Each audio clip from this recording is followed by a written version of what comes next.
अवधूत चिंतन श्री गुरुदेव दत्त श्री स्वामी समर्थ। नमस्कार, मी रोहिणी परत एकदा तुमच्यासाठी खूप महत्त्वाचा व्हिडिओ घेऊन आलेली आहे। तर आज माझा प्रश्न आहे तुमच्यासाठी, एक महत्त्वाचा प्रश्न। तुम्ही तुमच्या घरात देवपूजा करतात, तुम्ही तुमच्या घरात सर्व देव व्यवस्थित ठेवतात। आता बघा 17 जुलैला आहे अमावस्या, सोमवती अमावस्या आहे, त्यामुळे तुम्ही तुमचे सगळे देव सुद्धा या दिवशी उजळून काढणार आहेत आणि आवर्जून करा असं मी तुम्हाला सांगते। तर तुम्हाला एक महत्त्वाची गोष्ट असं म्हटलं जातं की आपल्या देवघरात सगळे देव तर असतातच, पण त्याचबरोबर एक महत्त्वाची गोष्ट सुद्धा असते ती आपल्या देवघरात असावी असं म्हटलं जातं। पण ती तुमच्या घरात आहे का? नक्कीच असेल, कारण आतापर्यंत बऱ्याचशा जणांनी तुम्हाला सांगितलं असेल आणि आपले पूर्वज किंवा आपले घरातले मोठे लोक आपल्याला सांगत असतात की आपल्या घरात एक मंगल कलशाची स्थापना नक्कीच असावी। असं काही नाहीये की एखादा सण असेल किंवा एखादी पूजा असेल, एखादा व्रत वैकल्य असेल तरच तुम्हाला मंगल कलशाची स्थापना करायची आहे किंवा काय। बऱ्याचशा वेळेस असा प्रश्न केला जातो की आमचं व्रत आहे, आमची ही पूजा आहे, तर घरात ऑलरेडी एक मंगल कलश आहे, तर दुसरा मंगल कलश मांडावा की नाही, अशा पद्धतीचे प्रश्न सुद्धा असतात। तर त्याच सगळ्या प्रश्नांची उत्तरं आणि त्याचबरोबर देवघरात मंगल कलश का असावा, कसा असावा, कुठे ठेवावा, या सगळ्या प्रश्नांची उत्तरं आपण आज बघणार आहोत। तर बघा, मंगल कलश नक्की का असावा आधी आपण हे बघूया। आपल्या देवघरात आपले सगळे देव असतात, त्याचबरोबर ते देव कोणत्या कोपऱ्यात असतात? ते देव असतात ईशान्य कोपऱ्यात। ईशान्य कोपरा हा पाण्याचा कोपरा असं म्हटलं जातं, थंडावाचा कोपरा असं म्हटलं जातं। इथंच आपले सगळे देव व्यवस्थित तिथं असतात आणि आपल्या घराचं संरक्षण करतात। आणि या दिशेलाच आपण ज्या काही पूजा पाठ व्रत वैकल्य, ज्या काही सेवा, ज्या काही उपाय करतो त्या या कोपऱ्यात केल्यामुळे ही जी जागा असते ही खूप प्रभावशाली आणि ही खूप एनर्जीनी भरलेली, स्पिरिच्युअलिटीनी भरलेली अशी ताकदवर जागा आपण म्हणू शकतो। आणि त्याचमुळे आपल्या देवांचं स्थान त्या ठिकाणी असतं। आणि अशा ठिकाणी जर का आपण मंगल कलशाची स्थापना केली तर हे मंगल कलश म्हणजेच आपल्या घरात ज्या काही गोष्टी घडतात त्या मंगलतेने घडाव्या, म्हणजे प्रॉपरली घडाव्या, त्यामध्ये कुठल्याही अडचणी येऊ नये आणि त्या पाण्याचा तिथे साठा राहून ज्या काही नकारात्मकता गोष्टी असतील किंवा ज्या काही असतील त्यामध्ये शोषून चांगल्या त्यांना म्हणजे ॲब्झॉर्ब करून त्यातनं पॉझिटिव्ह वेव्स बाहेर निघावे। कारण असं म्हटलं जातं की जेव्हा आपण आपल्या देवघरात बघा तांब्या सुद्धा ठेवून भरून ठेवावं असं म्हटलं जातं, तर जेव्हा आपण आपल्या देवघरात तांब्या ठेवतो किंवा मंगल कलश ठेवतो तर त्या पाण्यामध्ये एवढी शक्ती असते की ती नकारात्मक शक्त्यांना खूप चांगल्या पद्धतीने ॲब्झॉर्ब करू शकते आणि ते झाल्यानंतर त्यातनं पॉझिटिव्ह व्हायब्रेशन्स तेव्हाच निघतात जेव्हा आपण तिथे भरपूर उपाय तापाय सेवा स्तोत्र मंत्र पठण करतो, पारायण करतो आणि त्याच वेळेस त्या पाण्यामध्ये खूप एनर्जी तयार होते। ह्या मंगल कलशाची स्थापना आपल्या देवघरातल्या, म्हणजे मी जर का समजा माझ्या देवघराच्या समोर बसली असेल तर माझ्या डाव्या हाताला म्हणजे माझ्या समोर देवघर आहे, म्हणजे तुम्ही जेव्हा तुमच्या देवघराच्या समोर बसता तेव्हा तुमच्या डाव्या हाताच्या कोपऱ्यात तुम्हाला ते ठेवायचं आहे। तुमच्या देवघरातला मंगल कलश हा सदैव तुमच्या समोर, म्हणजे जेव्हा तुम्ही देवघराच्या समोर बसणार तेव्हा तुमच्या डाव्या हाताला मंगल कलश आणि उजव्या हाताला दिवा असावा। कारण डाव्या हाताला ही ईशान्य दिशा आणि उजव्या हाताला आग्नेय दिशा अशी असते, त्यामुळे आग्नेय ठिकाणी आग्नेयला म्हणजे तुम्हाला अग्नी देवतांना प्रसन्न करायचं आहे, तिथे तो दिवा लावायचा आहे आणि ह्या बाजूला मंगल कलशाची स्थापना करायची। आपल्या घरात जेव्हा आपण वास्तू घेतो तेव्हा आपण बघतो की नाही की ईशान्य कोपऱ्यातच पाणी पाहिजे, आग्नेय कोपऱ्यातच अग्नी पाहिजे, अशाच पद्धतीने आपल्या देवघरातली रचना सुद्धा त्याच प्रकारे केली जाते।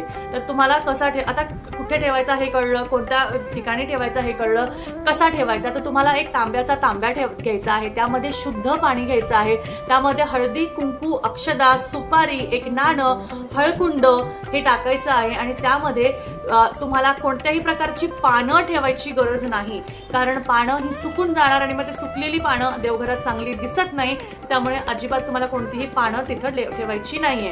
त्यावर तुम्हाला एक नारळ ठेवायचा आहे, नारळ शेंडीवरती आणि टोक खाली अशा पद्धतीने तुम्हाला ठेवायचं आहे। नारळाला हळदी कुंकू लावायचं।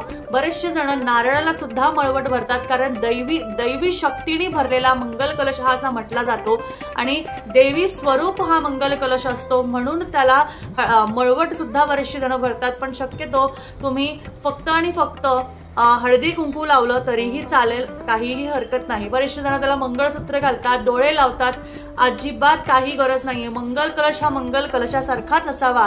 आपल्याला मार्गशीर्ष महिन्यातल्या देवीसारखं त्याला सजवायची गरज नाही। तो दैवी शक्तीने भरलेला आहे। ती आपण देवी स्वरूप नाही ठेवणार आहोत त्याला, तो सर्व दैवी शक्तींचा स्वरूप म्हणून आपल्याला तिथे ते ठेवायचं आहे। त्यामुळे काही गरज नाहीये। हळदी कुंकू हा तुमच्या घरात कवड्याची माळ असेल किंवा काही असेल, जसं माझ्या घरात कवड्याची माळ आहे तर त्यामुळे मी ती कवड्याची माळ त्यावर संरक्षण म्हणून ठेवलेलं आहे। इथे तिथे दुसरीकडे ठेवण्यापेक्षा दैवी शक्तीचं संरक्षण त्यावर असावं, व्यवस्थित त्या गोष्टी असाव्या म्हणून तिथे मी ठेवलं आहे। हळदी कुंकुनी त्याला रोजच्या रोज पूजा करायची, नुसतं ठेवून दिलाय म्हणून ठेवून द्यायचं नाही। रोजच्या रोज तिथे पूजा करायची आणि फूल व्हायचं, अशा पद्धतीने तुम्हाला करायचं आहे। शक्यतो डायरेक्ट देवघराच्या तिथे मांडताना खाली तांदूळ ठेवायचे, तांदळाची रास करायची आणि त्यावर ठेवायचं। डायरेक्ट तांदळाची रास देवघरावर करू नका। तुम्ही काय करा, एक डिश घ्या, त्यामध्ये तांदूळ ठेवा, त्यावर हळदी कुंकू टाका आणि त्यावर मग तो कळस ठेवा आणि ती डिश तुम्ही सरकवू शकाल। म्हणजे बघा कसं होतं ना, कधी कधी आपल्याला एखाद्या आठवड्याभरात आपण थोडंसं पुसून वगैरे येतो, तो म्हणजे तो कलश हलवू नये असं म्हटलं जातं। पण जेव्हा आपण वस्त्र टाकतो किंवा काही टाकतो तर त्याची स्थापना ऑलरेडी तिथं झालेली आहे, त्यामुळे त्याला हलवायचं नसतं। पण तुम्ही कमीत कमी अशा व्यवस्थित ठिकाणी ठेवा की त्यांनी आपण देवपूजा करताना त्याला धक्का लागू नये। थोडा हल्ला इकडे, थोडासा किंचित, जास्ती नाही ते ठीक आहे, पण अगदी त्याला हलवून इकडून इकडे ठेवला मग परत ठेवला तसं करायचं नाही, कारण ती जागा स्थिर असते। आपण मंगल कलशची स्थापना कधी करायची, कोणत्याही शुभ दिनी करू शकता, कोणत्याही शुभ वारी करू शकता। म्हणजे मंगळवार, शुक्रवार हे देवीचे वार असतात, त्याचबरोबर रविवार सुद्धा आहे, त्याचबरोबर कुठलाही शुभ दिवस। आता बघा, येत्या श्रावण महिन्यात सुद्धा तुम्ही करू शकता। आता पौर्णिमेला बरेचसे जण करतात, पौर्णिमे टू पौर्णिमे केलं जातं, पण जर का तुम्हाला पौर्णिमेला शक्य जमलं नाही तर एखाद्या शुभ दिवशी, शुभ सणी, म्हणजे ज्या दिवस शुभ दिवस असेल, एखादा सण असेल त्या दिवशी सुद्धा तुम्ही ते करू शकता। अशा पद्धतीने आपल्याला मंगल कलशाची स्थापना करायची आहे। या मंगल कलशामध्ये घरात जेवढ्या काही वाईट शक्ती, वाईट गोष्टी होत असतात त्या सगळ्या ह्या गोष्टी ह्या मंगल कलशात समावून जातात आणि त्या मंगल कलशाचा चांगला प्रभाव, पॉझिटिव्ह प्रभाव आपल्या घरावर पडतो, आपल्या घरच्यांवर पडतो आणि ज्या काही गोष्टी तुमच्या घरात घडत असतात त्या चांगल्या रीतीने घडाव्या, चांगल्या मार्गाने घडाव्या। तुमचे ग्रहदोष, तुमचे पितृदोष, तुमची नजरबाधा, करणीबाधा, घरात अशांती आहे, या सगळ्या गोष्टींपासून दूर नेण्यासाठी या मंगल कलशाची स्थापना घरात नक्की करावी। म्हणजे तुमच्या देवघरात तर असतेच, पण ती देवघर तुमच्या घरातच आहे, त्यामुळे तुमच्या घरात नक्कीच असावी, कारण हे मंगल कलश म्हणजे तुमच्या घरावरचं संरक्षण आहे आणि ह्या संरक्षणाची रोज पूजा झालीच पाहिजे, व्यवस्थित तिला व्यवस्थित रोज हात जोडलेच पाहिजे, हळदी कुंकू फूल वाहिलंच पाहिजे आणि दर 15 दिवसांनी, पौर्णिमे टू पौर्णिमा किंवा पौर्णिमा नाही जमलं तर एखादा शुभ वार, दर 15 दिवसांनी त्याचं पाणी बदला। नारळ बदलायची गरज नाही, नारळ जोपर्यंत त्यातलं पाणी आतलं संपत नाही तोपर्यंत वापरा आणि ज्या वेळेस तुम्हाला वाटेल की नारळातलं पाणी संपलेलं आहे त्यानंतर तुम्ही ते नारळ फोडून घरात खाऊ शकता। तुमच्या घरातलंच आहे ते, त्यामुळे ते नारळ तुम्ही घरात खाऊ शकता। अशा पद्धतीने तुम्हाला हे करायचं आहे। त्यानंतर महत्वाची गोष्ट अशी की आता एखादी पूजा, एखादा व्रत, वैकल्य असेल तर अशा वेळेस काय करावं, तर ह्या मंगल कलशाचं आणि त्या दुसऱ्या कलशाची तुलना करू नका। ते तुम्ही त्या व्रतासाठी करणार आहात, त्यामुळे त्याची मांडणी वेगळी असणार आहे आणि ते फक्त तेवढ्या दिवसापुरते असणार आहे। त्यामुळे त्याची स्थापना वेगळी करा, वेगळ्या चौरंगावर करा, वेगळ्या ठिकाणी करा आणि ह्या ज्या मंगल कलशाची बाबतीत आहे ते तुमच्या देवघरात तशाच्या तसंच राहणार आहे। तर अशा पद्धतीने मला असं वाटतं मी दिलेली माहिती तुम्हाला आवडली असेल, पटली असेल आणि त्याचबरोबर आवडला असेल तर नक्कीच व्हिडिओ लाईक करा, शेअर करा, चॅनलला सबस्क्राईब करा। आजची माहिती स्वामी चरणी अर्पण करते आणि तुमचा निरोप घेते।